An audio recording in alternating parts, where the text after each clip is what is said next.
brothers were 1903. That's only 9 years? 109 years this year. So ballooning's got a lot on fixed wing flight. But it all started in France. These two brothers, the daddy owned a paper factory. And they noticed back then factories caught on fire all the time because they didn't have fire protection. And they noticed the paper would float away. The bags and the paper and everything, when they caught fire, just float away. They said, well, there's some kind of lifting property in this smoke or heat or something. So the kids, they didn't tell Dad. They got some bags and they noticed that the bigger the bags they got, the more lift it seemed to have. So they thought, no, you think we can make a big bag and maybe have so much lift, it might be able to lift maybe an animal, maybe a person. This is going to be good. I hope Dad doesn't find out. Well, so they set about and they said, let's try an experiment. So they made a big bag and they coated with muslin and oil and everything, made it non-porous. And they dug a hole in the ground and they built a fire and held that bag over the fire with poles. And they said, okay, what are we going to lift? He said, we're not going to do a person first because maybe you go up in the air, there's no air and you die. So you have to breathe. So like NASA, they didn't put a person in the first time, they put a monkey. They shot up a monkey. So, well, there's no monkeys in France. So they got a cage and they put a sheep, a duck, and a rooster in it. Now, this sounds like a Cajun story. It does. Come to life now, but if you get on the internet, check the historical records. This is exactly what happened. They put those sheep, a duck, and a rooster in a cage. They tied it to the bottom of that bag, got the fire going, cut it loose, and off those animals went. Floated around, came down about 15 minutes. No heat source, so they just went up and down. The animals were okay. They said, that's it. Now we're going to try it with a person. Well, they got to build a bigger bag to do all that stuff. So they didn't have any money. They were kids. Daddy owned the factory. So what do you do if you need money? You go get a government grant. Speaking of, that's why we're here. Wow. So they went to see the government back then was the king. Remember sheep. Sheep flew. So this is our sheep. Aww. I'll tell you about that later. Off camera. So they went to see the king. It was Louis the 16th at the time, and they said, "Lou, we're going to fly." He gave him one of these, like, what? What's this fly stuff? So they explained what they were going to do, and he was kind of a patron of the sciences. So he gave him some coin, and they went out and they built this envelope, this top part, big old envelope, and it was the one you're going to see in the history books. It was dark blue, big gold suns on it, signs of the zodiac around there, and it had a two-part basket, and kind of like a fire pit in the middle, like a hamburger grill, because they didn't have burners and things like that. So now they tested it out. It looked like it was going to go. So November 21st, 1783, they set this thing up on the outside of Paris, France. Hundreds of thousands of people showed up to see it. Probably even Ben Franklin was there. Who knows? And I said he was. If he was, he'd probably been a good part. Ben the out of party. So they set it up. And they said to King, who are we going to get to fly this thing? He said, well, let's get some convicts.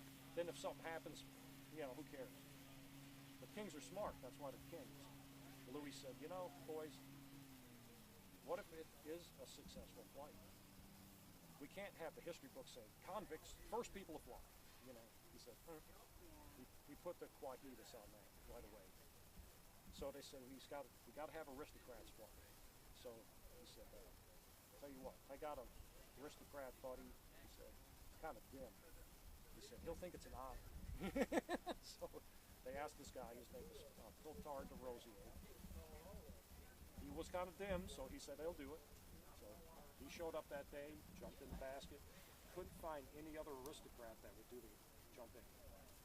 They're ready to launch, throwing oil-soaked rags and straw and everything on that fire, getting it built up, putting out the spark so it doesn't burn anything. Just as they're about to launch, a military officer from the French army came out of the audience and he said, I'd like to volunteer. And he was a marquis, so he was kind of quasi-aristocrat. So they said, okay, you're in. And I think after that he got out on a Section 8. He did good. So he jumps in, and his name was John Francois Laurent. So those two guys were the first guys to actually try to fly. They got that fire going, they cut it loose, off they went. Now they got a fire source in there, so they can keep the heat going. They flew about 40 minutes, landed in this field, and you saw we made a good landing because Sean caught us. But the other guys, you see John Good, he kind of flopped over a bit. Well, when that happens and you got a hamburger grill in the basket with you, that falls over, things caught fire, things burning up the field, they're burning up the balloon.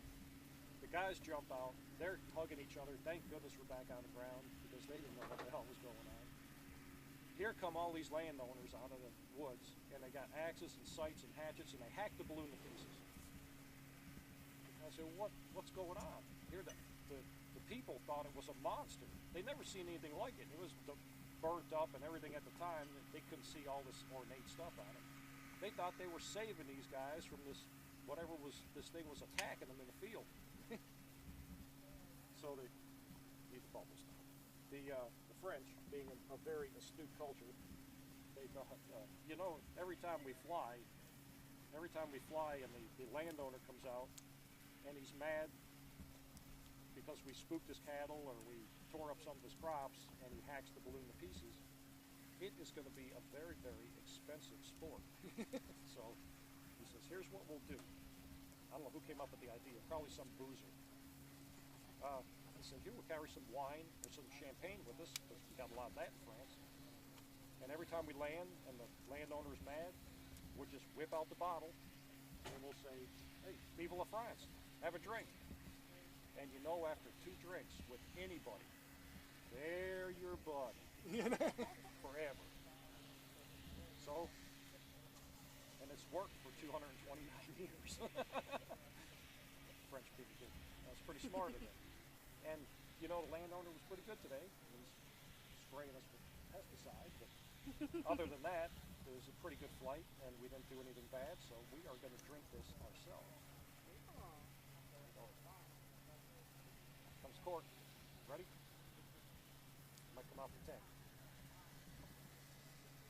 Start going.